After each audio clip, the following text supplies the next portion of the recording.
11:45 en toda la República Argentina, 294-464-9808. Y como todos los jueves, hoy jueves 13 de febrero, hoy es uno de nuestros días favoritos, martiniano, porque es nuestro día de diván. Así es, ¿Sí? querido Toto, sí. Háblame sobre tu infancia. Decime. ¿Qué crees que te diga? ¿Qué soñaste anoche? ¿Qué soñé anoche? Sí. Ayer soñé con mi hijo, anoche. Ah, mira vos. Sí. Con el más chico. Bien. Sí. Bueno, era un chascarrillo Sí, para pero yo me acuerdo, sí. y viste que te digo que un sueño muy seguido. ¿Con tu hijo? No, tengo sueños. Ah. Viste que hay gente que se levanta y Sí. dice, che, ¿y qué soñaste? Nada, no sueño nada. Yo me acuerdo siempre. Es mi caso. Me acuerdo siempre. En la mayoría de las veces es mi caso. Sí. No suelo recordar que sueño. Bien. ¿Sabés con quién me gusta hablar de esto? ¿Con quién? Con Federico García, nuestro psicoanalista que nos está escuchando del otro lado. Buen día, Federico, ¿cómo te va? Un placer volver a saludarte. Buen día, estimadísimos Martín Leuful, estimadísimos martinianos de Miroxi, siempre un gustazo tener la oportunidad de charlar con ustedes. Buen día, ¿cómo andan? Muy bien, perfectamente bien, y ahora que te escuchamos más todavía. Sí, empezando a transitar la recta de la tranquilidad. Sí, viste que nosotros cuando lo escuchamos a Fede, nuestros decibeles bajan y empezamos a escuchar las cosas que nos dice, los consejos que nos da, el análisis que hace, y nos sentamos en el diván a escuchar. Hoy nos propone Fede un tema muy actual, bien. como siempre, ¿no? Que tiene que ver con pasaje de la sociedad disciplinaria a la sociedad de la exposición, en la que estamos Inmersos, inmersos, sí. mezclados, confundidos. De la culpa a la vergüenza. ¿Lo estoy diciendo bien, doctor? Lo está diciendo bien, lo está diciendo muy bien. De hecho, el tema surgió en la última conversación, ¿no? Que estábamos a partir de esta idea del cuerpo como mecanismo, el cuerpo como máquina, propio de la sociedad disciplinaria, al cuerpo como mercancía, ¿no? Uh-huh. En ese pasaje es a partir de eso que tomo con esta idea. Vamos a entrar en el tema, ¿no? Bien. Veníamos diciendo que en la sociedad disciplinaria estamos ordenados a partir de... La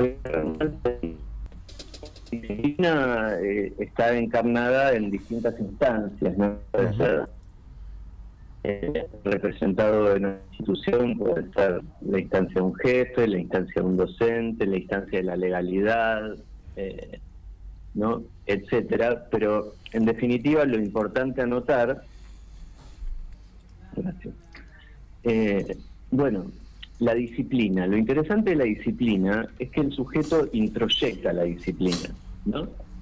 Sí. En la sociedad disciplinaria no se transgrede la norma, no solamente so premisa de ser visto o ser descubierto, sino que no se transgrede la norma porque el sujeto siente displacer al entrar en ruptura con esa norma. La idea de la disciplina está introyectada. Los psicoanalistas tenemos un nombre para nombrar esta instancia psíquica, lo llamamos superyo. Es una instancia que de alguna manera reúne todas las corrientes que tienen que ver con lo moral, lo ético, lo disciplinario, etcétera. En la sociedad de hace 100 años, el superyo como instancia reguladora del exceso del sujeto en función de lo social era muy fuerte, ¿sí? Pero ustedes habrán notado que hoy día es posible decir cualquier cosa, ¿no? Hoy, Se claro. puede decir cualquier cosa y realmente no parece tener mucho efecto, ¿no? Sí. Martín. No, que uno lo escucha a diario y eso ha ido como... Yo ahí dudo, porque no sería involucionando y evolucionando. Antes uno escuchaba a las personas un poco más medidas. Hoy esa vara de medición ha sido transgredida notoriamente. Sí, no parece haber ninguna medida, ¿no? Al respecto. Ahora mi idea es tratar de llegar un poco a eso y a algunas declaraciones actuales, ¿no? Sí. Como para tratar de desmenuzarlas un poco. Pero la cuestión es la siguiente. En la sociedad y la disciplina, la forma discursiva prototípica es la narración. En la sociedad de la exposición, la forma discursiva prototípica es la publicidad. La publicidad no precisa tener coherencia interna, sino que más bien precisa ser efectiva. Las presentaciones típicas de la consulta de hace 100 años varían mucho de las presentaciones típicas de la consulta actual. En la estructuración psíquica del sujeto que nos antecede, el sujeto de la modernidad, la noción de culpa era mucho más presente, la noción de responsabilidad, la noción de honor, ¿no? Todo eso estaba mucho más presente que en la actualidad. En la actualidad,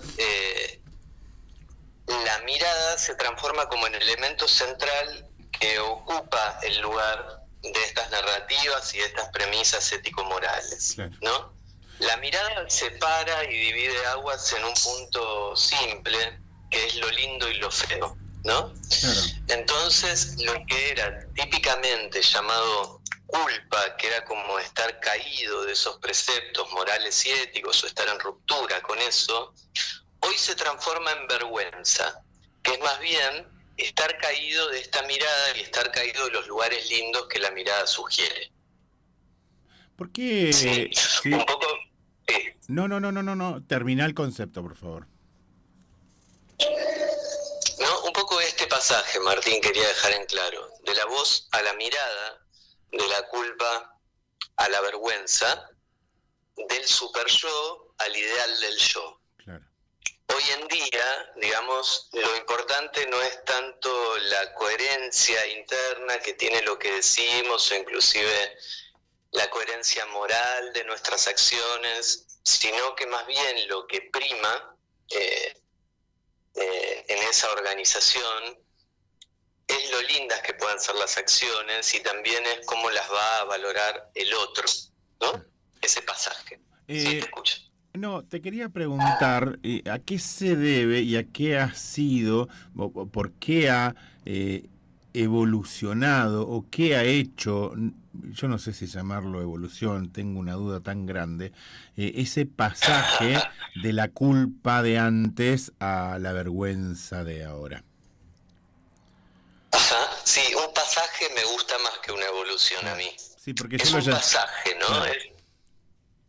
Es un equilibrio diferente, Martín. Lo que antes pivoteaba en la instancia superyoica, que es también la instancia heredera del complejo de Edipo, el superyo es la interiorización de una voz parental. Claro.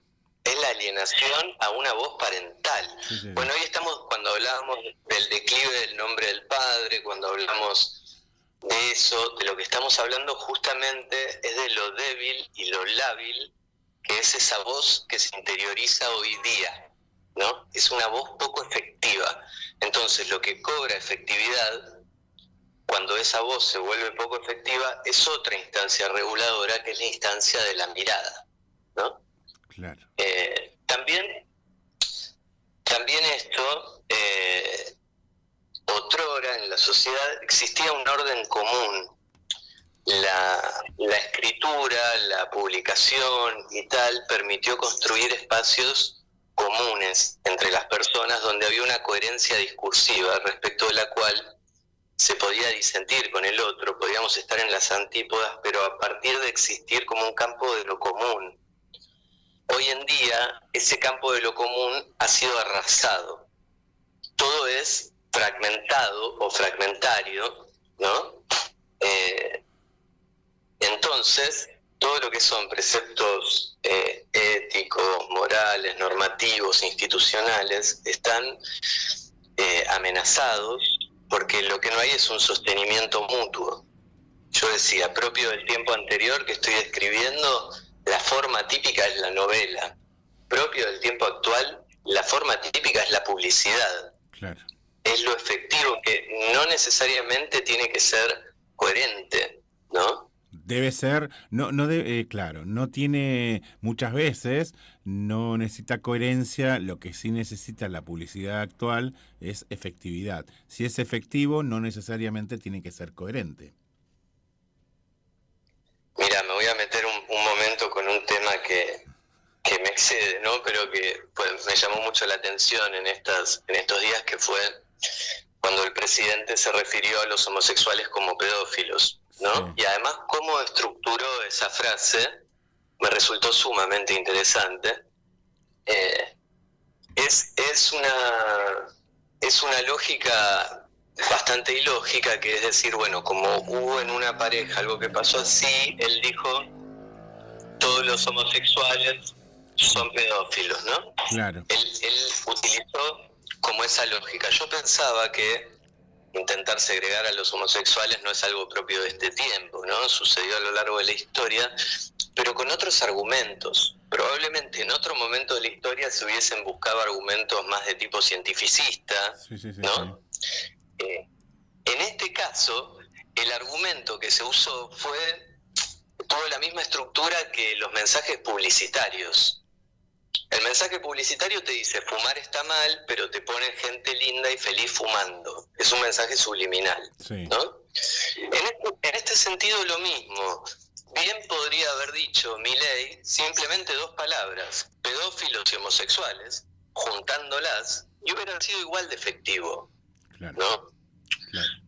Porque es este adoctrinamiento por vía de la vergüenza, es este adoctrinamiento por vía de la mirada y de socavar imágenes, esta lógica del bulineo, ¿no? Claro. Claro. Eso me lleva, Fede, perdón que te interrumpa, que muchas veces la gente generaliza situaciones como el discurso, como lo que hizo el presidente por un caso de decir que los homosexuales son todos pedófilos, como que yo diga, bueno, esta chica platense que corría picadas y que mató a una familia, bueno, todos los platenses son asesinos, y digo, o al volante. Digo, eso, generalizar muchas veces, no muchas veces, no está bueno generalizar como muchas veces se intenta hacer. Claro, es una lógica inductivista, ¿no? En lo contrario a una lógica deductiva, es una lógica medio ilógica, ¿no? No obstante lo cual, lo que yo quiero señalar es más bien cómo se estructura y sobre qué elementos psíquicos trabaja la comunicación actual. La comunicación actual no trabaja sobre el eje de la moralidad, trabaja más bien sobre el eje de las imágenes. Se trata de menoscabar imágenes y de esa manera esto, ¿no? Como intentar menoscabar la potencia de determinados colectivos o tal, claro. ¿No? Claro.